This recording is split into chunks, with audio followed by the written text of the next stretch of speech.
پیٹروس ایباکا سے سالار سکندر کی پہلی ملاقات بڑے ڈرامائی انداز میں ہوئی تھی۔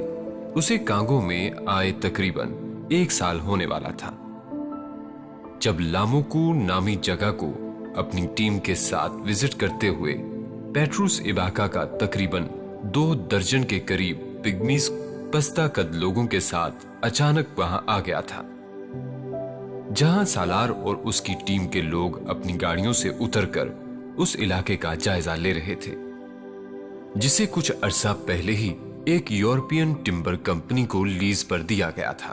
ان کے پاس پرائیویٹ اور گورنمنٹ دونوں کی طرف سے دی جانے والی سیکیورٹی موجود تھی، اور ان گارڈز نے ایباکا اور اس کے گروپ کے لوگوں کو یکدم وہاں نمودار ہوتے دیکھ کر حواس باختگی کے عالم میں بے دریغ فائرنگ شروع کر دی تھی۔ سالار نے 2 پگمیز کو زخمی ہو کر گرتے دیکھا اور باقیوں کو درختوں کی اوٹ میں چھپتے اور پھر بلند آواز میں ایباکا کو کسی درخت کی اوٹ سے انگریزی زبان میں یہ پکارتے سنا تھا، وہ حملہ کرنے نہیں آئے، بات کرنے آئے ہیں۔ سالار اس وقت اپنی گاڑی کی اوٹ میں تھا اور اسی نے سب سے پہلے ایباکا کی پکار سنی تھی۔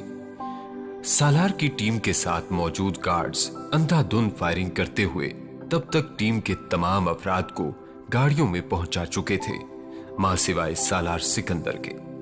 اس سے پہلے کہ وہ اپنی گارڈز کی رہنمائی میں گاڑی میں سوار ہوتا اور پھر اس کی گاڑی بھی وہاں سے تیز رفتاری سے غائب ہو جاتی، سالار نے گارڈ سے وہاں کی مقامی زبان کنگالا میں کہا تھا کہ وہ اس پکارنے والے آدمی سے بات کرنا چاہتا ہے، وہ فائرنگ بند کر دیں کیونکہ یہ یک طرفہ ہے۔ دوسری طرف سے نہ تو فائرنگ ہو رہی ہے نہ ہی کسی اور ہتھیار کا استعمال۔ اس کے گارڈز کچھ دیر تک اس سے بحث کرتے رہے اور اس بحث کو ختم کرنے کا واحد حل سالار نے وہ نکالا تھا جو اس کی زندگی کی سب سے بڑی بے وقوفی ثابت ہو سکتی تھی۔ اگر دوسرا گروپ واقعی مسلح ہوتا تو وہ یکدم زمین سے اٹھ کر گاڑی کی اوٹ سے باہر نکل آیا تھا۔ اس کی سیکیورٹی پر تعینات گارڈز ان پگمیز کے سامنے آنے پر اس طرح حواس باختہ نہیں ہوئے تھے جتنے اس کے اس طرح بالکل سامنے آ جانے پر ہوئے تھے۔ فائرنگ اب تھم گئی تھی۔ اس کی تقلید میں اس کی سیکیورٹی کے افراد بھی باہر نکل آئے تھے۔ وہاں اب صرف 2 گاڑیاں تھیں۔ ٹیم کے باقی سب افراد وہاں سے اپنے اپنے گارڈز کی حفاظت میں نکل چکے تھے۔ فائرنگ کے تھمتے ہی ایباکا بھی باہر نکل آیا تھا۔ سالار نے چلا کر اپنے گارڈز کو گولی چلانے سے منع کیا تھا۔ پھر وہ اس 4.5 فٹ قد کے بے حد سیاہ چپٹی ناک والے اور موٹی موٹی سیاہ آنکھوں والے آدمی کی طرف متوجہ ہوا جو اپنے ساتھیوں کے برعکس جینز اور شرٹ میں تھا۔ ان ننگے پاؤں والے پست قامت لوگوں کے درمیان جاگرز پہنے بے حد عجیب لگ رہا تھا۔ پیٹروس ایباکا اس پست قامت شخص نے آگے بڑھ کر تعارف کرواتے ہوئے سالار سے ہاتھ ملانے کے لیے ہاتھ بڑھایا تھا، جسے تھامنے سے پہلے سالار نے بڑے نپے تلے انداز میں ایباکا کا سر سے پاؤں تک جائزہ لیا تھا۔ وہ ابھی تک یہی سمجھ رہا تھا کہ وہ بھی ان مفلوق الحال لوگوں ہی کی طرح ہوگا جو غیر ملکیوں کی گاڑیاں سامنے آنے پر امداد کے لیے ان کے سامنے آ جاتے تھے۔ مالی امداد نہ صحیح، لیکن خشک خوراک کے ڈبے، دودھ، جوسز بھی ان کے لیے ایک عیاشی ہوتی۔ سالار بھی ایباکا سے ایسی ہی کسی ڈیمانڈ کا انتظار کر رہا تھا، لیکن جواباً ایباکا کی زبان سے اپنا نام سن کر وہ حیران ہو گیا تھا۔ اس نے ایباکا سے اپنا تعارف نہیں کروایا تھا، پھر بھی وہ اسے نام سے کیسے جانتا تھا؟ وہ ایباکا سے یہ سوال کیے بغیر نہیں رہ سکا۔ اس نے جواباً اسے بتایا کہ وہ اس کے بارے میں بہت کچھ جانتا ہے۔ لوموکا میں ہونے والے وزٹ کے بارے میں بھی اسے بینک کے آفس میں کام کرنے والے کسی مقامی آدمی نے بتایا تھا، جس نے ایباکا کی سر توڑ کوشش کے باوجود سالار سے ملاقات کے لیے اپوائنٹمنٹ کے حصول میں اس کی مدد کرنے سے انکار کر دیا تھا۔ اور یہ چند دنوں یا چند ہفتوں کی بات نہیں تھی۔ इबाका वर्ल्ड बैंक के कंट्री हेड से मुलाकात के लिए कई महीनों से कोशिश कर रहा था। वो सालार के ऑफिस नंबर्स पर हर रोज ढेरों कॉल्स करता रहता था। वेबसाइट पर मौजूद उसके ईमेल एड्रेस पर उसने सैकड़ों ईमेल्स की थीं, जिनका जवाब हर बार सिर्फ मौसूली ही का आया था। इसके बाद आगे कुछ नहीं। फोन कॉल्स रिसीव करने वाले सालार के अमले के अफराद के पास भी इबाका के लिए सिर्फ एक जवाब था, वो मीटिंग में है, आपका पैगाम पहुंचा दिया जाएगा। इबाका की मुलाकात का मकसद जानकर उसे जवाबन बड़े नॉर्मल अंदाज में टाला जाता। उसकी गुफ्तगू सुनते हुए सालार उसकी जुबानो बयान से मुतासिर हुए बगैर नहीं रह सका। उसे अब शुबा नहीं रहा था कि बेल्जियम की कॉलोनी होने की वजह से जिस मुल्क की कौमी जुबान फ्रेंच हो, वहां इस अमेरिकन लबो लहजे में अंग्रेजी में इतनी रवानी से बात करने वाला जंगलात का बासी होने के बावजूद बैरून मुल्क का तालीम याफ्ता होगा। ये नाकाबिले यकीन बात थी, लेकिन इसके बाद जो कुछ सालार सिकंदर ने सुना था, उसने उसके 14 तबक रोशन कर दिए थे। पेट्रूस इबाका हार्वर्ड बिजनेस स्कूल का ग्रेजुएट था और वॉल स्ट्रीट में जेपी मॉर्गन ग्रुप के साथ 5 साल काम करने के बाद कांगो आया था। अपने वॉलेट से निकाले हुए कुछ विजिटिंग कार्ड्स उसने सालार सिकंदर की तरफ बढ़ा दिए थे। उसने बेहद बेयकीनी से उन्हें पकड़ा। वो फकीर, पस्त कामत, बेमाया शख्स था। कांगो के जंगलात में तीरों, नेजों और पत्थरों से शिकार करके पेट की भूख मिटाने वाला एक जंगली। वो हार्वर्ड के कैनेडी बिजनेस स्कूल कहां से पहुंच गया था और फिर जेपी मॉर्गन ग्रुप के साथ मुंसलिक रहना, तो फिर वो यहां क्या कर रहा था? और ये वो सवाल था जिसका जवाब पेट्रूस इबाका ने सालार सिकंदर को उसके ऑफिस में दूसरे दिन अपनी दूसरी मुलाकात में कागजात के एक अंबार के साथ दिया था, जो वो इस मुलाकात में सालार सिकंदर को देने आया था। पेट्रूस इबाका 10 साल की उम्र में लुमाका में एक बच्चा के तौर पर एक मिशनरी से मुतारिफ हुआ था, जो उसे अपने साथ कांगो के जंगलात में वहां के लोगों से राब्ता और कम्युनिकेशन के लिए साथ लेकर फिरता रहा। और फिर उसे इस हद तक इस बच्चे के साथ लगाव हो गया कि बीमारी की वजह से कांगो छोड़ने पर वो इबाका को भी अपने साथ अमेरिका ले गया था, जहां उसने उसे पेट्रूस का नाम दिया, एक नया मजहब भी। लेकिन सबसे बढ़कर ये कि उसने इबाका को तालीम दिलवाई, तालीम के लिए खैरात से फंडिंग दिलवाई। इबाका बेहद ज़हीन था और रेवरेंड जॉनसन ने उसकी जहानत को जांच लिया था। वो इबाका को इसके बाद हर साल कांगो लाता रहा, जहां इबाका का खानदान आज भी इसी तरह जी रहा था। 10 साला इबाका ने अगले 25 साल अमेरिका में गुजारे थे, मगर इसके बाद वो अमेरिका छोड़ आया था। वो अपने लोगों के पास रहना चाहता था क्योंकि उन्हें उसकी जरूरत थी, और उन्हें उसकी जरूरत इसलिए थी क्योंकि वर्ल्ड बैंक के माली ताउन से होने वाले बहुत से मंसूबों में से एक मंसूबा जंगल के उस हिस्से में शुरू हो गया था जहां इबाका का कबीला आबाद था। उसका खानदान और खानदान से भी बढ़कर वो 10,000 लोग जो अब जंगल के इस हिस्से से बेदखल किए जा रहे थे, जिसमें वो सदियों से रह रहे थे, जंगल कटने जा रहा था। वो सारी जमीन साफ होती, फिर उसके बाद वहां उन मादनियात की तलाश शुरू होती जो इस मंसूबे का दूसरा हिस्सा था। और इबाका का मसला उसका अपना खानदान नहीं था। इबाका का मसला वो पूरा जंगलात का हिस्सा था जो अब जगह जगह जोन्स बनाकर काटा जा रहा था और कहीं नेशनल पार्क बनाकर उन लोगों को वहां से बेदखल किया जा रहा था। हम 5 लाख लोग हैं, मगर ये जंगल तो कांगो के 3.5 करोड़ लोगों को रोजगार दे रहा है। वर्ल्ड बैंक टिम्बर इंडस्ट्री को मुआवनत दे रहा है क्योंकि इससे हमारी गुर्बत खत्म होगी। जब चंद दिहाइयों में जंगल ही गायब होकर यूरोप और अमेरिका की फैक्ट्रीज और शोरूम्स में महंगे दामों बिकने वाली लकड़ी की अशिया में तब्दील हो जाएंगे, तो कांगो के लोग क्या करेंगे? तुम लोग हमसे वो भी छीनना चाहते हो जो खुदा ने हमें दिया है। अगर कभी हम वेस्ट में उनसे सब कुछ छीनने पहुंच गए तो तुम्हें कैसा लगेगा? इबाका ने अपना केस बहुत तहजीब से पेश किया था, मगर बात के इख्तिताम तक उसकी बेचैनी उसके लबो लहजा से झलकने लगी थी। सालार सिकंदर के पास उसके सवालों के रटे रटाए जवाबात थे। इस प्रोजेक्ट की तरह कांगो में भी होने वाले और बहुत से प्रोजेक्ट्स की तफसीलात उसकी उंगलियों पर थीं।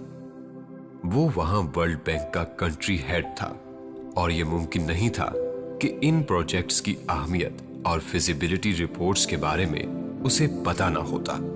मगर ऐसा पहली बार हुआ था कि पेट्रूस इबाका के इंकशाफात और सवालात उसे परेशान करने लगे थे। बहुत कुछ ऐसा था जो उसकी नाक के नीचे हो रहा था और उसे पता नहीं था, लेकिन वो इस सब का हिस्सादार था क्योंकि वो सब कुछ उसके दस्तखतों के साथ मंजूर हो रहा था। कांगो में वो पहली बार नहीं आया था, ना ही अफ्रीका और इसके मसाइल उसके लिए नए थे, ना ही वहां के वसाइल पर मगरिब की टपकती हुई राल उसके लिए कोई पोशीदा बात थी। लेकिन वो हमेशा ये समझता रहा था कि हर चीज के दो पहलू होते हैं और कोई भी फलाही काम करने वाली बैनुल-अक़वामी मालियाती तंजीम अपने मफादात को बालाए ताक रखकर किसी मुल्क और कौम के लिए कुछ नहीं कर सकती, और वो उन्हें इतनी छूट देता था। मगर इबाका के एतराजात और इंकशाफात ने उसे हौला दिया था। जो कुछ वहां हो रहा था वो वर्ल्ड बैंक के अपने चार्टर के खिलाफ था, लेकिन ये सब कुछ हो रहा था और वर्ल्ड बैंक की दिलचस्पी और मर्जी से हो रहा था। इबाका की दी हुई फाइलों के अंबार वो कई हफ्ते पढ़ता रहा था। कई हफ्ते वो अपने आप से जंग करता रहा था। वर्ल्ड बैंक की ईमा पर वहां ऐसी कंपनियों को लकड़ी इस्तेमाल करने की इजाजत दी गई थी जिनका ट्रैक रिकॉर्ड अफ्रीका के दूसरे बहुत से ममालिक में इसी हवाले से काबिले एतराज रहा था। लकड़ी कट रही थी, जंगल साफ हो रहा था, आबादी बेदखल हो रही थी, और जिन शराइत पर इन कंपनीज को वहां लाइसेंस दिया गया था वो कंपनीज इन शराइत को भी पूरा नहीं कर रही थी। इन्हें लकड़ी के एवज उस इलाके के लोगों की मुआशी हालत सुधारने का फरीजा सौंपा गया था, और वो कंपनियां करोड़ों डॉलर्स की लकड़ी ले जाने के एवज चंद आर्जी नोयत के स्कूल्स और डिस्पेंसरीज लोगों को फराहम कर रही थी। खुराक, खुश्क दूध, नमक और मसाला जात की शक्ल में दी जा रही थी, और ये सब वर्ल्ड बैंक ऑफिशियल्स की निगरानी के बावजूद हो रहा था। क्योंकि पिग्मीज को इस मुल्क में अछूत का दर्जा हासिल था, वो इन कंपनीज के खिलाफ अदालत में नहीं जा सकते थे, हुकूमती ओहदेदारान के पास नहीं जा सकते थे। सिर्फ एक काम कर सकते थे, एहतजाज, एनजीओज के जरिए या फिर मीडिया के जरिए, और ये काम बहुत मुश्किल था। वो मुहज़्ज़ब दुनिया का हिस्सा नहीं था जहां पर किसी के साथ होने वाली ज्यादती 4 घंटे में हर बड़े न्यूज चैनल की हेडलाइन बन जाती थी।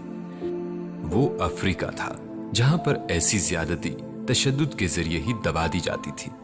अगले 2 माह सालार को इबाका के साथ और इनफरादी हैसियत में इन जगहों को खुद जाकर देखने में लगे जिनके बारे में इबाका ने उसे दस्तावेजात दी थी।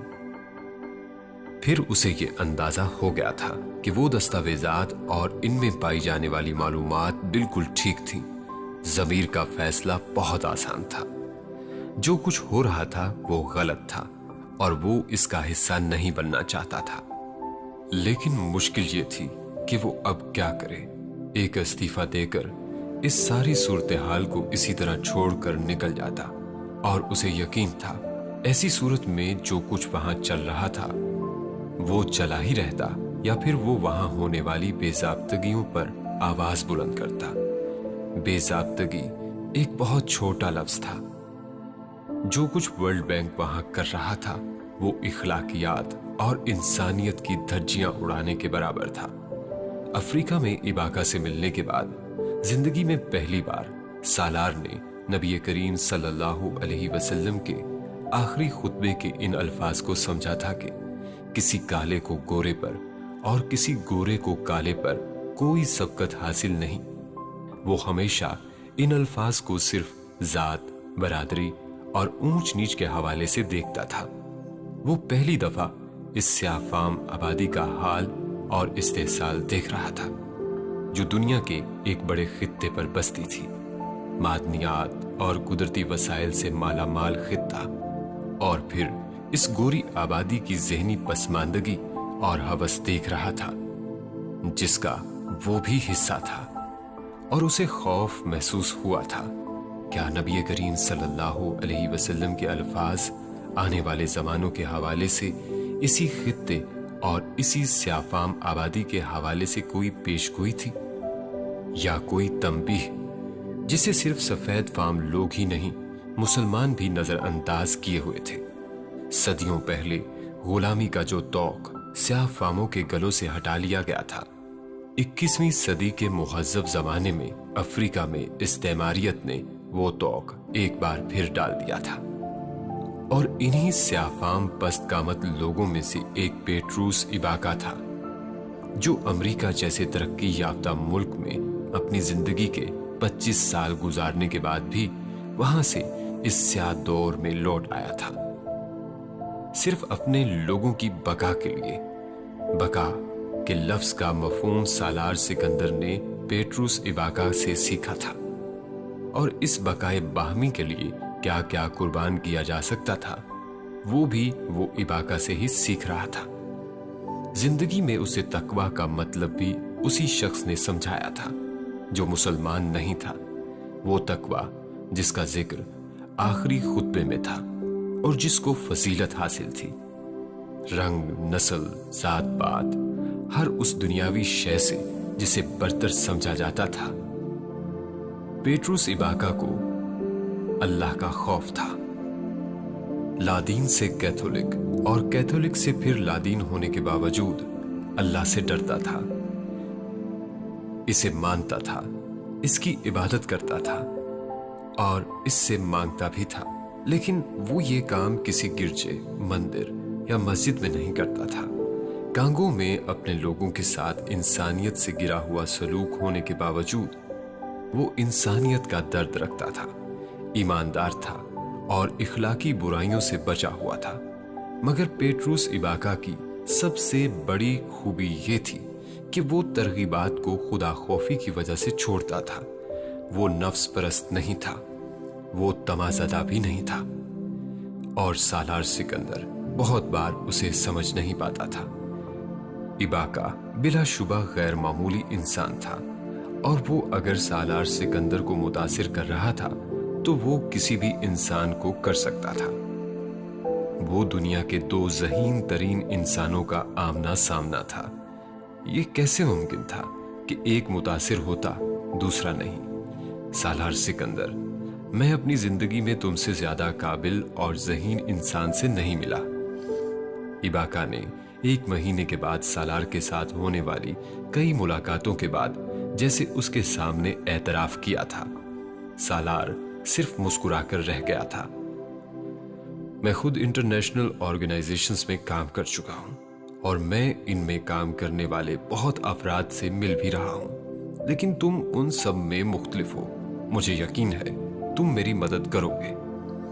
तारीफ का शुक्रिया, लेकिन अगर तुम इस खुशामद का सहारा मेरी मदद के लिए ले रहे हो और तुम्हारा ख्याल है कि मैं तुम्हारे मुंह से ये सब सुनने के बाद आंखें बंद करके तुम्हारी खातिर इस सलीब पर चढ़ जाऊंगा, तो मेरे बारे में तुम्हारा अंदाजा गलत है। मैं जो भी कदम उठाऊंगा सोच समझ कर उठाऊंगा। इबाका की इस फयाजाना तारीफ को खुशामद करार देने के बावजूद सालार जानता था इबाका को उसकी शक्ल में और इस पोजीशन पर वाकई एक मसीहा मिल गया था। मसीहा भी वो जो वर्ल्ड बैंक में काम करने के बावजूद अपना ज़मीर जबरदस्ती बेहोश तो कर सकता था, सुला नहीं सकता था। तुम्हारा सेंस ऑफ ह्यूमर बहुत अच्छा है, इबाका ने जवाबन मुस्कुराते हुए कहा था। ये चीज मुझ में नहीं पाई जाती, सालार ने दरकी कहा, और जिस सूरत हाल में तुम मुझे डाल बैठे हो, इसके बाद तो अगले कई सालों भी इसके पैदा होने के कोई इम्कानात नहीं। मैं बहुत सारे मुसलमानों के साथ पढ़ता रहा हूँ, काम करता रहा हूँ, मिलता रहा हूँ, मगर तुम उनसे मुख्तलिफ हो। वो अजीब तबसरा था, या कम से कम सालार को लगा था। मैं किस तरह मुख्तलिफ हूँ? वो पूछे बगैर नहीं रह सका था। तुम एक अच्छे मुसलमान होने के साथ अच्छे इंसान भी हो। जिनसे मेरा वास्ता पड़ा वो या अच्छे मुसलमान होते थे या अच्छे इंसान। सालार कुछ देर तक बोल नहीं सका, बोलने के काबिल ही कहां छोड़ा था अफ्रीका के इस बेदीन इंसान ने। अच्छा मुसलमान तुम्हारी नजर में क्या है? सालार ने बहुत देर खामोश रहने के बाद उससे पूछा था। तुम्हें मेरी बात बुरी तो नहीं लगी? इबाका यकदम मोहतात हुआ था। नहीं, मुझे तुम्हारी बात इंटरेस्टिंग लगी, मगर तुम्हारी जुबान से अदा होने वाला ये पहला जुमला था जिसमें तुम्हारी कम इल्मी झलकी। इस बार इबाका उलझा। वो मजहब डिस्कस करने के लिए नहीं मिले थे, लेकिन मजहब डिस्कस हो रहा था। वो मजहब पर बहस नहीं करना चाहते थे और मजहब पर बहस हो रही थी। अच्छा मुसलमान जो बहुत प्रैक्टिसिंग यानी बाअमल है, सारी इबादत करता है, पोर्क नहीं खाता, शराब नहीं पीता, नाइट क्लब में नहीं जाता, मेरे नजदीक वो एक अच्छा मुसलमान है, जैसे एक अच्छा ईसाई या एक अच्छा यहूदी। इबाका को अंदाजा नहीं था वो अपनी कम इल्मी में भी जो बातें कह रहा था वो सालार सिकंदर को शर्मसार करने के लिए काफी थी। रंज अपने लिए नहीं हो रहा था, अपने मजहब के पैरोकारों के तारुफ पर हो रहा था। यानी कोई फर्क नहीं रहा था, सिर्फ इबादत और बाअमल होने पर एक कम इल्म शख्स के जहन में मुसलमान, ईसाई या यहूदी में। वो लम्हा जाती हैसियत में सालार के लिए सोचने का था। इबाका उसे अच्छा इंसान भी मान रहा था और अच्छा मुसलमान भी, मगर क्या वाकई वो इस मयार पर पूरा उतरता था कि एक बाअमल यहूदी या ईसाई से अपनी शनाख्त अलग रख पाता? कांगो के इस जंगल में इबाका के साथ बैठे सालार ने कभी मजहब को इस जाविये से नहीं देखा था जिस जाविये से पेट्रूस इबाका देख रहा था।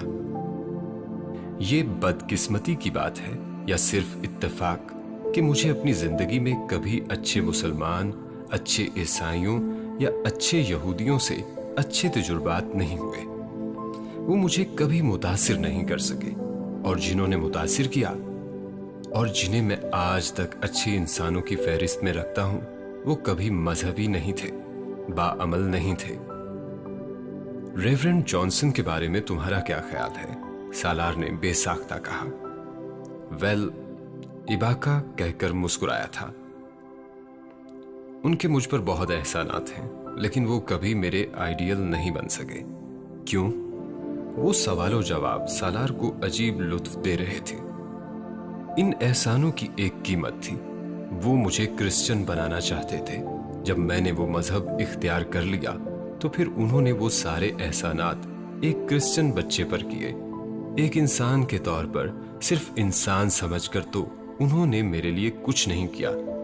मजहब किसी के दिल और दिमाग में जबरदस्ती नहीं डाला जा सकता।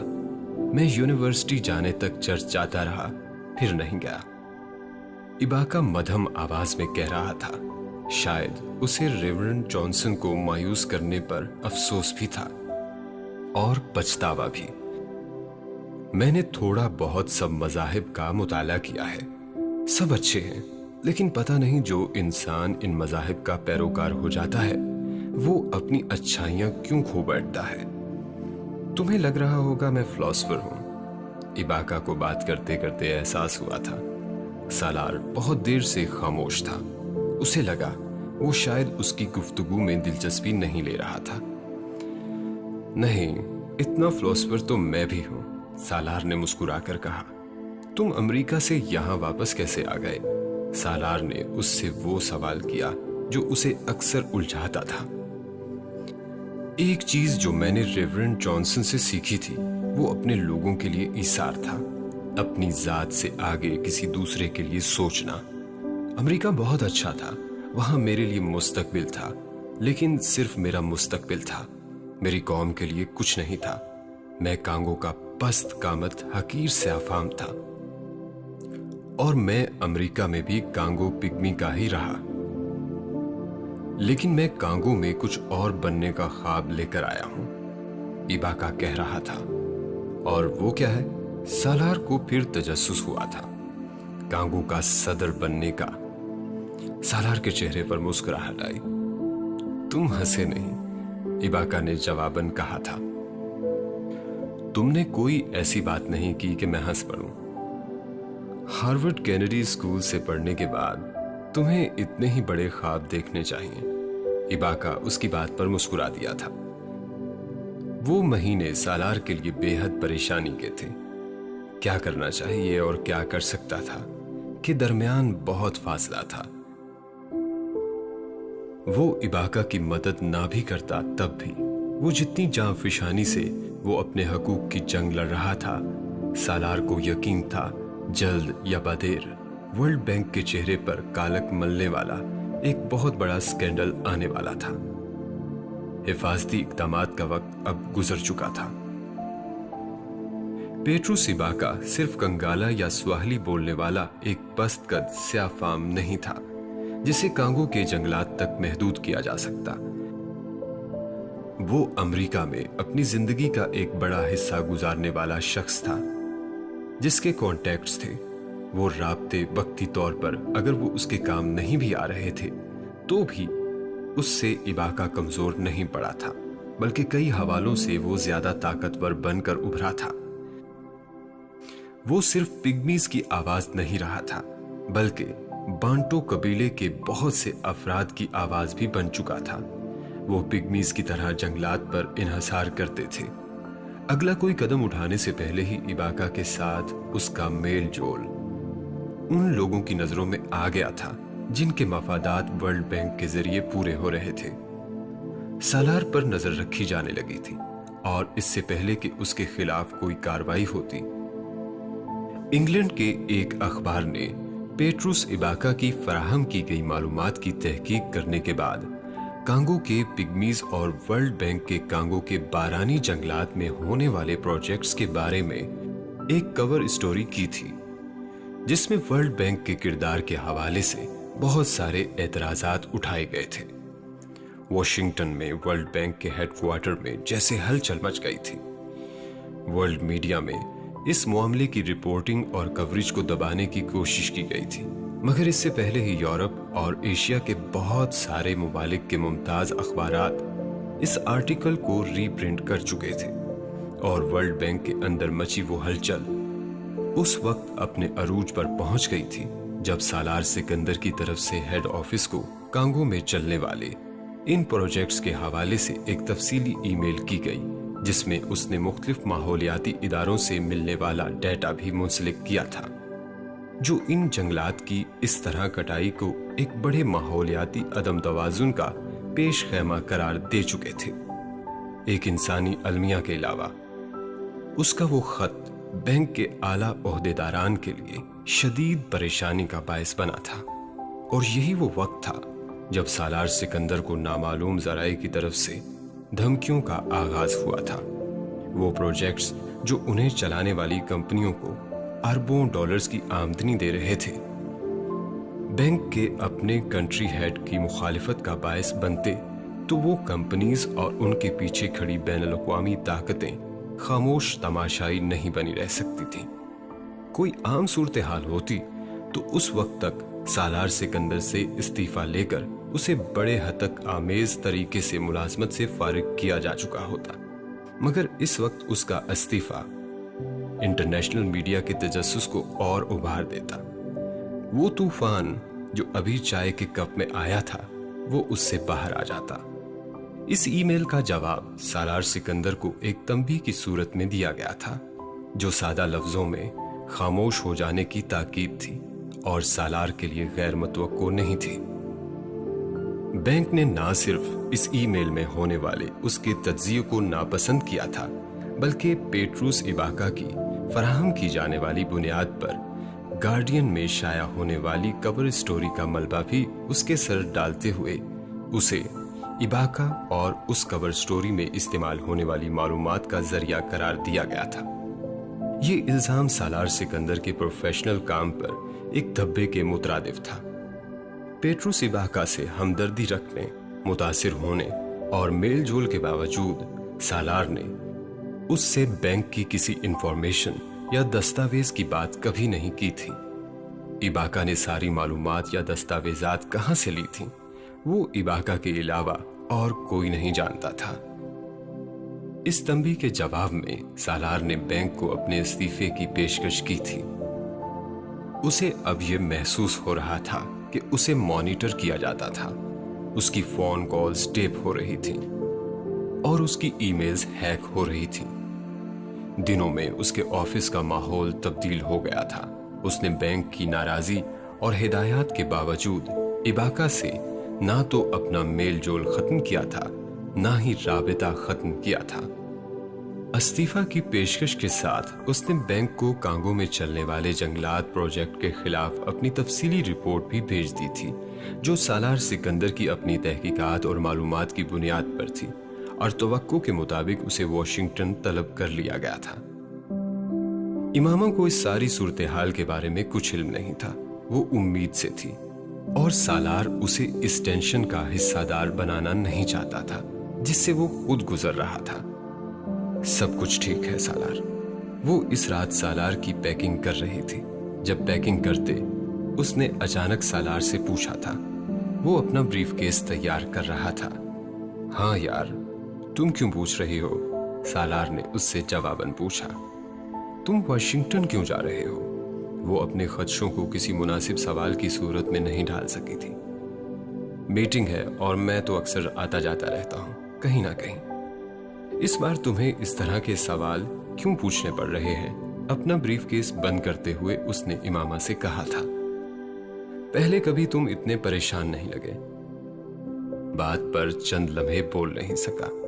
कोशिश के बावजूद उसका चेहरा उसकी ज़हनी कैफियत को इमामा से पोशीदा नहीं रख सका था। नहीं, कोई ऐसी बड़ी परेशानी नहीं है। बस शायद ये होगा कि मुझे अपनी जॉब छोड़नी पड़ेगी। इमामा के कंधे पर हाथ रखे उसने अपने अल्फाज और लहजे को मुमकिन हद तक नॉर्मल रखने की कोशिश की। इस बार भौंचका होने की बारी इमामा की थी। जॉब छोड़नी पड़ेगी? तुम तो अपनी जॉब से बहुत खुश थे। वो हैरान ना होती तो क्या करती? था, लेकिन अब नहीं हूं, सालार ने मुख्तसरन कहा था। कुछ मसले हैं, तुम्हें वापस आकर बताऊंगा। तुम अपना और बच्चों का ख्याल रखना। कहाँ हैं वो दोनों? सालार ने बात बड़ी सहूलत से बदल दी थी। एक लम्हा के लिए इस वक्त उसे ख्याल आया था कि उन हालात में उसे अपने बच्चों और इमामा को किनशासा में अकेला छोड़कर नहीं जाना चाहिए। लेकिन हल क्या था उसके पास? इमामा की प्रेगनेंसी के आखिरी महीने चल रहे थे। वो हवाई जहाज का सफर नहीं कर सकती थी और वो वॉशिंगटन में होने वाली इस मीटिंग को मुअख्खर या कैंसिल करने की सवाबदीद नहीं रखता था। तुम अपना और बच्चों का बहुत ख्याल रखना। मैं सिर्फ 3 दिन के लिए जा रहा हूं, जल्दी वापस आ जाऊंगा। वो अब बच्चों के कमरे में बिस्तर पर सोए हुए जिब्रील और इनाया को प्यार कर रहा था। उसकी फ्लाइट चंद घंटों बाद थी। मुलाजमा को अपने पास घर पर रखना मेरी गैर मौजूदगी में, उसने इमामा को हिदायत करते हुए कहा था। तुम हमारी फिक्र मत करो, 3 दिन ही की तो बात है। तुम सिर्फ अपनी मीटिंग को देखो। आई होप वो ठीक रहे। इमामा को वाकई उस वक्त तशवीश उसकी मीटिंग की ही थी। उसे आधे घंटे में निकलना था। उसका सामान पैक था। वो दोनों चाय का एक आखिरी कप पीने के लिए लाउंज में साथ बैठे थे और इस वक्त चाय का पहला घूंट पीने से पहले सालार ने उससे कहा था, मैं तुमसे मोहब्बत करता हूं और मैं तुमसे हमेशा मोहब्बत करता रहूंगा। इमामा अपनी चाय उठाते हुए ठटकी, फिर हंसी। आज बहुत अरसे के बाद तुमने कहीं जाने से पहले ऐसी कोई बात कही है। खैरियत है? वो अब उसका हाथ थपक रही थी। सालार ने मुस्कुराकर चाय का कप उठा लिया। हाँ, खैरियत है, लेकिन तुम्हें अकेला छोड़कर जा रहा हूं, इसलिए फिक्रमंद हूं। अकेली तो नहीं हूं मैं, जिब्रील और इनाया हैं मेरे साथ। तुम परेशान मत हो। सालार चाय के घूंट भरता रहा। इमामा चाय पीने लगी, लेकिन उसे यूं महसूस हुआ जैसे वो उससे कुछ कहना चाहता था। तुम मुझसे कुछ कहना चाहते हो? वो पूछे बगैर नहीं रह सकी। वो चाय पीते हुए चौंका, फिर मुस्कुराया। वो हमेशा उसे बूझ लेती थी, हमेशा। एक एतराफ करना चाहता हूं, लेकिन अभी नहीं करूंगा, वापस आकर करूंगा, उसने चाय का कप रखते हुए कहा। मुझे तुम्हारी ये आदत सख्त नापसंद है। हर दफा कहीं जाते हुए मुझे उलझा जाते हो। मैं सोचती रहूंगी कि पता नहीं क्या एतराफ करना है। इमामा ने हमेशा की तरह बुरा माना था, और उसका गिला गलत नहीं था। वो हमेशा ऐसा ही करता था, और जानबूझकर करता था। अच्छा, दोबारा कभी नहीं करूंगा। वो हंसते हुए उठ खड़ा हुआ था। उसके जाने का वक्त हो रहा था। बाजू फैलाए वो हमेशा की तरह जाने से पहले इमामा से आखिरी बार मिल रहा था। हमेशा की तरह एक एक गर्म जोश मुआने का। आई विल मिस यू, जल्दी आना। वो हमेशा की तरह जज्बाती हुई थी, और वही कलिमात दोहरा रही थी जो वो हमेशा दोहराती थी। पोर्च में खड़े आखिरी बार उसको खुदा हाफिज कहने के लिए उसने अलविदाइया अंदाज में सालार की गाड़ी के चलते ही हाथ हिलाया था। गाड़ी तेज रफ्तारी से तवील पोर्च को अबूर करते हुए खुले हुए गेट से बाहर निकल गई थी। इमामा को लगा था जिंदगी और वक्त दोनों थम गए थे। वो जब कहीं चला जाता वो उसी कैफियत से दो चार होती थी। आज भी हो रही थी। गार्ड ने अब गेट बंद कर दिया था। शादी के 6 साल के बाद बहुत कुछ बदल जाता है। जिंदगी जैसे एक पटड़ी पर चलने लगती है, रोजमर्रा के मामूल की पटड़ी पर। न चाहते हुए भी इंसान दायरों में सफर करने लगता है। 2 बच्चों की आमद सालार और इमामा की जिंदगी को भी बड़ी हद तक एक दायरे के अंदर ले आई थी, जहां अपनी जात पीछे चली जाती है। सेंटर स्टेज बच्चों के पास चला जाता है। खदशात, तवक्कुआत और गलत फहमियों का वो जाल जिसमें एक नया शादीशुदा जोड़ा शादी के शुरू के कुछ अरसा में जकड़ा रहता है, वो टूटने लगता है। एतमाद लम्हा भर में बद एतमादी में नहीं बदलता। बेएतबारी पल भर में गायब होना सीख जाती है। गिला गूंगा होना शुरू हो जाता है। बंधन आदत में बदलने लगता है, और जिंदगी मामूल बनते हुए यूं गुजरने लगती है कि इंसान दिनों, हफ्तों, महीनों की नहीं, सालों की गिनती भूल जाता है। इमामा भी भूल गई थी।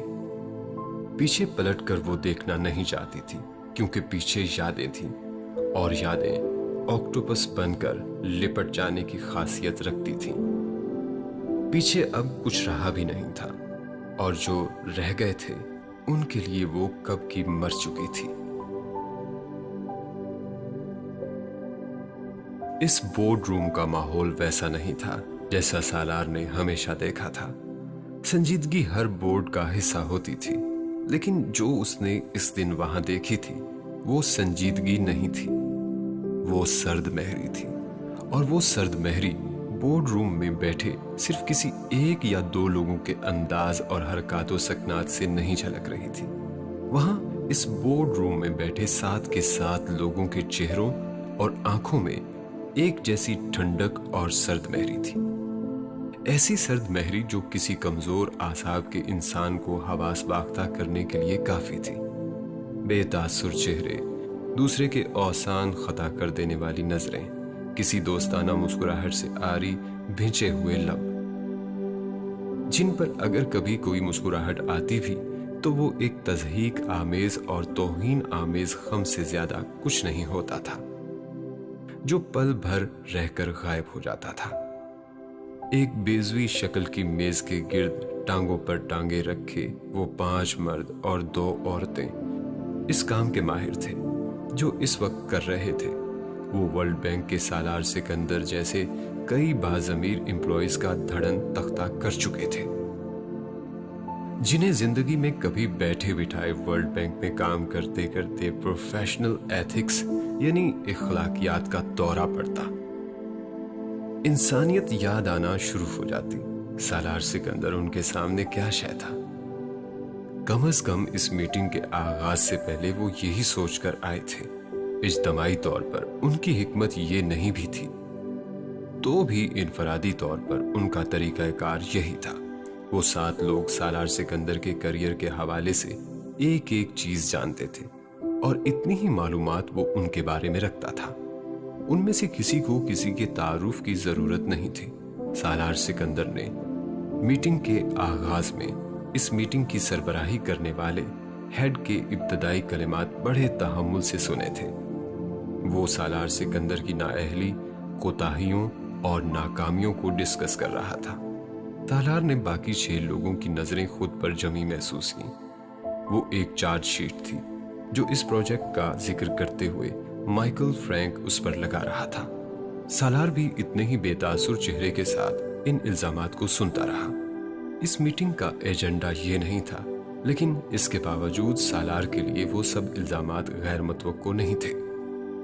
میں ان میں سے کسی بھی بات کا جواب دینے سے پہلے اس پروجیکٹ کے حوالے سے ایک پریزنٹیشن دینا چاہتا ہوں، کیونکہ میرا خیال ہے یہ پریزنٹیشن ان میں سے بہت سارے سوالات اور اعتراضات کا جواب دے دے گی جو آپ لوگ مجھ پر کر رہے ہیں۔ سالار نے مائیکل کے ابتدائی کلمات کے بعد اس کے کسی الزام کا جواب دینے کی بجائے کہا تھا۔ ان 7 افراد میں سے کسی نے اسے اس پریزنٹیشن کو پیش کرنے سے روکا نہیں تھا، لیکن ان میں سے کسی نے اس پریزنٹیشن کی نوعیت اور مقصد جاننے میں دلچسپی بھی نہیں لی تھی۔ سالار ایک کے بعد ایک سلائیڈ پروجیکٹر پر دکھاتا گیا۔ اس میں بہت سارے حقائق اور اعداد و شمار تھے اور اس کی اپنی ذاتی تحقیق تھی۔ وہ ان تمام چیزوں کو ان سلائیڈز کے ذریعے دکھا رہا تھا۔ ورلڈ بینک کے تعاون سے اگر وہ منصوبہ توڑ چڑھ جاتا تو افریقہ کی جنگلی حیاتیات کے ساتھ ساتھ پگمیز کی ممکنہ تباہی کے حوالے سے ہولناک اعداد و شمار، ورلڈ بینک کے چارٹر کی کون کون سی شکوں کی خلاف ورزی اس پروجیکٹ کے ذریعے ہو رہی تھی، ان جنگلات میں کام کرنے والی کمپنیز کی طرف سے کانگو کی مقامی آبادی کے استحصال کی ڈاکومنٹری ثبوت اور انٹرنیشنل ڈونر کمپنیز اور NGO کے خدشات پر مشتمل رپورٹس کے حوالے سے اس کی پریزنٹیشن مکمل تھی، اور وہ اگر کسی اخبار یا نیوز نیٹ ورک کے ہاتھ لگ جاتی تو افریقہ میں وہ ورلڈ بینک کا سب سے بڑا سکینڈل ہوتا۔ ان 7 لوگوں نے وہ پریزنٹیشن بے تاثر چہروں کے ساتھ اپنی اپنی کرسیوں پر ساکت بیٹھے دم سادے دیکھی تھی، لیکن آدھ گھنٹہ کی اس پریزنٹیشن کے ختم ہونے کے بعد ان 7 کے ذہن میں جو خدشہ ابھرا تھا وہ ایک ہی تھا۔ سالار سکندر کے ہاتھ میں وہ گرنیڈ تھا جس کی پن وہ نکال کر اسے ہاتھ میں لیے بیٹھا تھا۔ مسئلہ یہ نہیں تھا کہ وہ گرنیڈ دوسرے کی طرف پھینک دینے سے ان کی جان چھوٹ جاتی، وہ جہاں بھی پھٹتا وہیں تباہی پھیلاتا۔ پروجیکٹر کی سکرین تاریک ہوئی۔ سالار نے اپنے لیپ ٹاپ کو بند کرتے ہوئے ان 7 لوگوں کے چہروں پر نظر ڈالی۔ مائیکل کے چہرے کو دیکھا جو اس کی صدارت کر رہا تھا۔ اتنے سالوں کی پبلک ڈیلنگ کے بعد وہ اتنا اندازہ تو لگا ہی پایا تھا کہ اس نے پریزنٹیشن تیار کرنے اور اسے یہاں پیش کرنے میں اپنا وقت ضائع کیا تھا۔ تو تم اس پروجیکٹ پر کام نہیں کرنا چاہتے؟ مائیکل نے اپنی خاموشی توڑتے ہوئے اس سے سوال کیا تھا۔ اس نے بورڈ روم میں موجود لوگوں کے حوالے سے سالار کے خدشات کی جیسے تصدیق کی تھی۔ میں یہ چاہتا ہوں کہ ورلڈ بینک کانگو میں اس پروجیکٹ کو ختم کر دے۔ تمہید اگر مائیکل نے نہیں باندھی تھی تو سالار نے بھی اس پر اپنا وقت ضائع نہیں کیا تھا۔ تم مضحکہ خیز باتیں کر رہے ہو۔ اتنے سالوں سے شروع کیے جانے والے ایک پروجیکٹ کو ورلڈ بینک ایک چھوٹے سے عہدیدار کے کہنے پر ختم کر دے کیونکہ اسے بیٹھے بٹھائے یہ فوبیا ہو گیا ہے کہ بینک کانگو میں بنیادی انسانی حقوق کی خلاف ورزی کرنے والے پروجیکٹس کو سپورٹ کر رہا ہے۔ وہ جولیا پیٹرورڈ تھی جس نے بے حد تضحیک آمیز انداز میں سلگا دینے والی مسکراہٹ کے ساتھ سالار سے کہا تھا۔ وہ اس کمرے میں مائیکل کے بعد سب سے سینئر تھی۔ اگر میں فوبیا کا شکار ہوں یا یہ میرا دماغی خلل ہے تو یہ بیماری اس وقت ان جنگلات میں بسنے والے لاکھوں لوگوں کو لاحق ہو چکی ہے۔ सालार सिकंदर ने तरकीबा तरकी जवाब दिया था। तुम क्या हो? किस हैसियत में कांगो में बैठे हो? वर्ल्ड बैंक के एक एम्प्लॉय के तौर पर या एक ह्यूमन राइट्स एक्टिविस्ट के तौर पर? कांगो के लोग या पिग्मीज तुम्हारा सरदर्द नहीं है। तुम्हारी तरजीह सिर्फ एक होनी चाहिए कि तुम मुकर्ररा वक्त पर इस प्रोजेक्ट को मुकम्मल करो और तमाम अहदाफ के हसूल के साथ। इस बार बात को तुर्शी से काटने वाला अलेक्जेंडर राफेल था, जो वर्ल्ड बैंक के सदर के करीब तरीन मुआवनीन में से एक था। तुमने अपना कॉन्ट्रैक्ट पढ़ा है, वो शराइत और ज़वाबित पढ़ी हैं जो इस कॉन्ट्रैक्ट में है और जिनसे तुमने इत्तफाक करते हुए साइन किए हैं। तुम अपने कॉन्ट्रैक्ट की खिलाफ वर्जी कर रहे हो और बैंक तुम्हें जॉब से निकालने का पूरा इख्तियार रखता है इसके बदले में। उसके लहजे की रुखाई उसका शनाख्ती निशान था। वो इस रुखाई और बेमहरी के लिए जाना जाता था। सालार वहां मौजूद तमाम लोगों को उनकी काबिलियत के अलावा उनकी खसूसियात के हवाले से भी जानता था। मैंने अपना कॉन्ट्रैक्ट पढ़ा है और सिर्फ एक बार नहीं, कई बार पढ़ा है। मैंने वर्ल्ड बैंक का चार्टर भी पढ़ा है और ना मेरे कॉन्ट्रैक्ट में ना वर्ल्ड बैंक के चार्टर में कहीं यह तहरीर है कि मुझे कोई ऐसा काम करना पड़ेगा जो बुनियादी इंसानी हकूक और किसी मुल्क के कवानीनों ज़ाब्तों की धज्जियां उड़ाकर हो सके। अगर ऐसी कोई शिक मेरे कॉन्ट्रैक्ट में शामिल थी और मैं इसे नजरअंदाज कर बैठा हूं, तो आप मुझे रेफरेंस दें। मैं अभी अपने कॉन्ट्रैक्ट में इसे पढ़ लेता हूं। ईमेल की सूरत में मेरा कॉन्ट्रैक्ट मेरे पास मौजूद है। उसने लैपटॉप एक बार फिर ऑन किया था। अलेक्जेंडर राफेल चंद लम्हों के लिए बोल नहीं सका। उसके माथे पर बल थे और मुसलसल तनाव में रहने की वजह से वो मुस्तकिल झुर्रियों में तब्दील हो चुके थे। वो सिर्फ उस वक्त चेहरे से खुशगवार लगता जब उसके चेहरे पर भूले भटके हुए मुस्कुराहट आती, वरना करिख्तगी उसके मिजाज के साथ साथ उसके चेहरे का भी एक नुमाया हिस्सा थी। अपनी करंजी आंखों को मोड़ते हुए उसने सालार से कहा, तुम अपने आप को उन लोगों से ज्यादा काबिल समझते हो जिन्होंने ये प्रोजेक्ट कई साल की तहकीक के बाद शुरू किया था। तुम समझते हो जिन्होंने फिजिबिलिटी बनाई थी वो इडियट्स थे। वो अब तज़हीक आमेज अंदाज में उससे पूछ रहा था। नहीं, वो इडियट्स नहीं थे और ना ही मैं इडियट हूं। वो फेयर नहीं थे और मैं हूं। बात सिर्फ इस दयानत की है जो इस प्रोजेक्ट की फिजिबिलिटी रिपोर्ट तैयार करते हुए नजरअंदाज की गई है, वरना यह मुमकिन ही नहीं कि इस प्रोजेक्ट की फिजिबिलिटी रिपोर्ट तैयार करने वाले इतने अक्ल के अंधे और नाअहल हों कि उन्हें वो सब नजर ना आया हो जो मुझे नजर आ रहा है और मेरे अलावा और लाखों मुकामी लोगों को नजर आ रहा है। वर्ल्ड बैंक को इस प्रोजेक्ट के हवाले से दोबारा इन्वेस्टिगेशन करनी चाहिए, एक इंक्वायरी कमेटी बनाकर। मुझे यकीन है कि उस कमेटी ने दयानतदारी से काम किया तो उन्हें भी ये सब नजर आ जाएगा जो मुझे नजर आ रहा है। सालार सिकंदर ने राफेल के हतक आमेज जुमलों को नजरअंदाज करते हुए कहा था, मेरे ख्याल में बेहतर है कि इस डेडलॉक को खत्म करने के लिए एक काम किया जाए जो वॉशिंगटन और बॉम्बे में तुम्हारे ऑफिस में इस प्रोजेक्ट के हवाले से पैदा हो गया है। इस बार बोलने वाला बिल जॉल्स था। वो वॉशिंगटन में वर्ल्ड बैंक की मीडिया कोऑर्डिनेशन को मॉनिटर करता था और इस प्रोजेक्ट के हवाले से इंटरनेशनल मीडिया में आने वाली खबरों को दबाने में उसकी काबिलियत और असर व रसूख का बड़ा अमल दखल था। तुम रिजाइन कर दो, जिसे तुमने प्रेजेंटेशन और बैंक के साथ होने वाली ऑफिशियल खतो किताबत में भी ऑफर किया था कि इस प्रोजेक्ट को तुम इस तरह नहीं चला सकते। वो बड़े तहम्मुल और रसानियत से सालार सिकंदर को जैसे सलाह दे रहा था। अगर ये ऑप्शन वर्ल्ड बैंक को ज्यादा मुनासिब लगता है तो मुझे भी इस पर कोई एतराज नहीं है। मुझे भी इस मसले का हल सिर्फ मेरा इस्तीफा नजर आ रहा है, लेकिन मैं अपने इस्तीफे की वजूहात में इस प्रेजेंटेशन में दिए जाने वाले सारे आदादो शुमार शामिल करूंगा और अपने तहफ़्फ़ुज़ात भी लिखूंगा और मैं इस इस्तीफे को पब्लिक करूंगा। बोर्ड रूम में चंद लम्हों के लिए खामोशी छाई थी।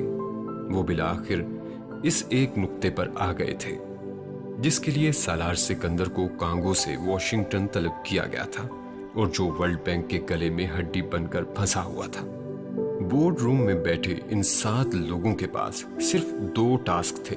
या सालार सिकंदर को इस प्रोजेक्ट को जारी रखने के लिए तैयार किया जाए और उससे कहा जाए कि वो रिपोर्ट वापस ले ले जो उसने वर्ल्ड बैंक को इस हवाले से इरसाल की थी, या फिर इससे खामोशी से इस्तीफा लिया जाए और वो इस्तीफा जाती वजूहात की बिना पर होना चाहिए। इसके अलावा और कोई वजह उसके तहरीरी इस्तीफे में बयान नहीं होनी चाहिए। और अब मसला इससे बढ़ गया था। वो ना सिर्फ इस्तीफे में ये सब कुछ लिखना चाहता था, बल्कि इस इस्तीफे और इस रिपोर्ट को पब्लिक भी करना चाहता था। अगले 3 घंटे तक वो बोर्ड रूम में बैठे हुए 7 अफराद उसके साथ बहस करके उसे कायल करने की कोशिश करते रहे थे। उन्होंने उस पर हर हरबा इस्तेमाल कर लिया था। जब दलीलों से काम नहीं बना था तो उन्होंने बैंक के कॉन्ट्रैक्ट में इस्तीफे के हवाले से कुछ शिकों को उठाकर उसे धमकी दी थी कि वो जॉब के दौरान अपने इल्म में लाए गए तमाम प्रोफेशनल मामलात को सीगाए राज में रखने का पाबंद है और इस इस्तीफे को पब्लिक करने और इस रिपोर्ट को मीडिया पर लाने पर उसके खिलाफ कानूनी कार्रवाई की जा सकती थी और उसे ना सिर्फ माली तौर पर लंबा चौड़ा हर्जाना भरना पड़ता, बल्कि वो आइंदा बैंक या इससे मुंसलिक किसी भी छोटे बड़े इदारे की जॉब करने के लिए नाअहल करार दे दिया जाता। सालार सिकंदर को पता था ये धमकी नहीं थी, बहुत बड़ी धमकी थी। वो बिलवास्ता तौर पर उसे बता रहे थे कि वो उसके प्रोफेशनल कैरियर को कम से कम सिर्फ वर्ल्ड बैंक में ही नहीं बल्कि इन तमाम इंटरनेशनल ऑर्गेनाइजेशंस में खत्म कर देते जो अमेरिका की सरपरस्ती में चलती थी, और उसे पता था वो ये कैसे कर सकते थे।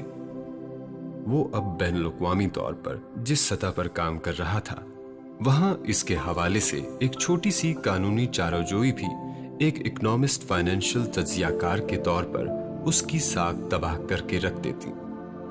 वो अब बैनुल-अक़वामी तौर पर जिस सतह पर काम कर रहा था वहां उसके हवाले से एक छोटी सी कानूनी चाराजोई भी एक इकोनॉमिस्ट फाइनेंशियल तज्जियाकार के तौर पर उसकी साख तबाह करके रख देती। कोई नामवर इदारा उसके खिलाफ इस तरह के इल्जामात पर होने वाली कानूनी चाराजोई के बाद उसे कभी ना रखता कि उसने अपने कॉन्ट्रैक्ट में मौजूद राजदारी की शिक की खिलाफ वर्जी की थी। ये उसकी साख पर लगने वाला ऐसा धब्बा होता जिसे वो कभी भी मिटा नहीं सकता था।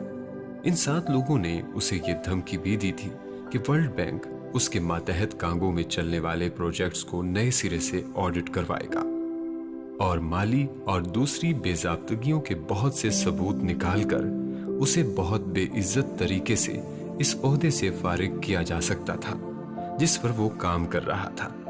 फिर अगर वो इस प्रोजेक्ट के हवाले से अपनी रिपोर्ट लेकर मीडिया के पास भी जाता तब भी उसके इल्जामात और रिपोर्ट अपनी हैसियत खो देते, क्योंकि बैंक के पास जवाबी तौर पर उसके खिलाफ कहने के लिए बहुत कुछ होता और मीडिया उसकी इस रिपोर्ट को जाती अनाद और बुग़्ज़ के अलावा और कुछ नहीं समझता। वो निचले दर्जे की ब्लैकमेलिंग थी जिस पर वो उतर आए थे। सालार जानता था वो ये कर भी सकते थे। उसकी फाइनेंशियल और प्रोफेशनल दयानतदारी पर वर्ल्ड बैंक में कभी उंगली नहीं उठाई गई थी और उसका प्रोफेशनल रिकॉर्ड इस हवाले से काबिल रश्क था, लेकिन वो जानता था अगर वो वर्ल्ड बैंक कांगो में उसके ऑफिस के जरिए चलने वाले प्रोजेक्ट्स में कोई सुकुम या गबन तलाश करने पर मसर था तो वो ये ढूंढ ही लेते। वो या दुनिया का कोई बंदा वर्ल्ड बैंक की ऑडिट टीम की छुरी से नहीं बच सकता था। अगर उन्हें इस मकसद के साथ भेजा गया हो कि उन्हें किसी जगह पर हर सूरत में कोई माली बेसाख्तगी तलाश करना ही थी। आम हालात में सालार इस तरह के किसी मामले पर अपने आप को इतनी मुश्किल सूरत हाल में कभी ना डालता, खास तौर पर अब जब उसकी एक फैमिली थी, एक बीवी थी, कमसिन बच्चे थे जो उस पर इन्हिसार करते थे। लेकिन ये आम हालात नहीं थे। पेट्रूस इबाका ने उसे इन सारे मामलात के मामले में बेहिस नहीं रहने दिया था। ये उसकी बदकिस्मती थी। वो अफ्रीका और पिग्मीज के बारे में जज्बाती होकर सोचने लगा था और उसकी यही जज्बातियत इस वक्त उसके आड़े आ रही थी।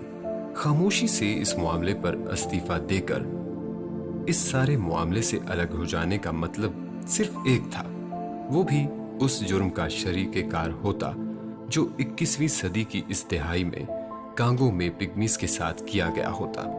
वो रोकने वालों और एहतजाज करने वालों में शामिल होकर तारीख का हिस्सा न बनता, मगर उसका मसला तारीख का हिस्सा बनने की ख्वाहिश नहीं थी, सिर्फ ज़मीर की चुभन से बचने की ख्वाहिश थी जो जिंदगी के किसी न किसी स्टेज पर उसे एहसास जुर्म का शिकार करती। दबाव और धमकियां जितनी बढ़ती गई थी, सालार सिकंदर की जिद भी उतनी ही बढ़ती गई थी। अगर सिकंदर उस्मान उसके बारे में ये कहते थे कि ढटाई में उसका कोई मुकाबला नहीं, तो वो ठीक ही कहते थे। उसका एक अमली मुजाहिरा उसने वॉशिंगटन डीसी में वर्ल्ड बैंक के हेडक्वार्टर्स में 7 लोगों के इस ग्रुप के सामने भी पेश कर दिया था, जो सालार सिकंदर जैसे ओहदेदारान को चुटकी बजाते में मोम की नाक की तरह मोड़ लेते थे। तुम क्या चाहते हो? 3 घंटे के बाद बिलाखिर माइकल ने उसकी जिद के सामने हथियार डालते हुए जैसे उससे पूछा। एक गैर जानिबदाराना इंक्वायरी टीम जो इस प्रोजेक्ट का नए सिरे से जायजा ले और इसके बाद पिग्मीज और इन बारानी जंगलात के बेहतरीन मुफाद में इस प्रोजेक्ट को खत्म कर दे, या कोई ऐसा हल निकाला जाए जो इन जंगलात में रहने वाले लोगों के लिए काबिल कबूल हो। और मैं मुकामी लोगों की बात कर रहा हूं, वहां की मुकामी हुकूमत और उसके ओहदेदारान की बात नहीं कर रहा। सालार सिकंदर ने जवाबन वही मुतालबा दोहराया था जो उसकी प्रेजेंटेशन की बुनियाद था। तुम्हारी कीमत क्या है? अलेक्जेंडर ने जवाबन जो सवाल उससे किया था, उसने सालार सिकंदर को जैसे बात करने के काबिल नहीं छोड़ा था। वो इस हेडक्वार्टर्स में हर नरम गर्म गुफ्तगू की तवक्को कर सकता था, लेकिन मामलात को निपटाने के लिए इस जुमले की नहीं। कोई तो ऐसी चीज होगी जिसके लिए तुम अपने इस मुतालबे से हट जाओ। हमें बताओ, वो कौन सी ऐसी चीज है जिस पर तुम हमसे सौदा कर लो? राफेल ने बात जारी रखते हुए कहा। सालार ने टेबल पर रखी अपनी चीजें समेटना शुरू कर दी। मेरी कोई कीमत नहीं है, और मैंने वर्ल्ड बैंक को इसी गलतफहमी में ज्वाइन किया था कि मैं ऐसे लोगों के साथ काम करूंगा जो दुनिया में अपनी प्रोफेशनल महारत और काबिलियत से जाने जाते हैं। अगर ब्रोकर्स के साथ काम करना होता, बेचने, खरीदने और कीमत लगाने वाला तो स्टॉक एक्सचेंज में काम करता या किसी बैंक में इन्वेस्टमेंट बैंकिंग।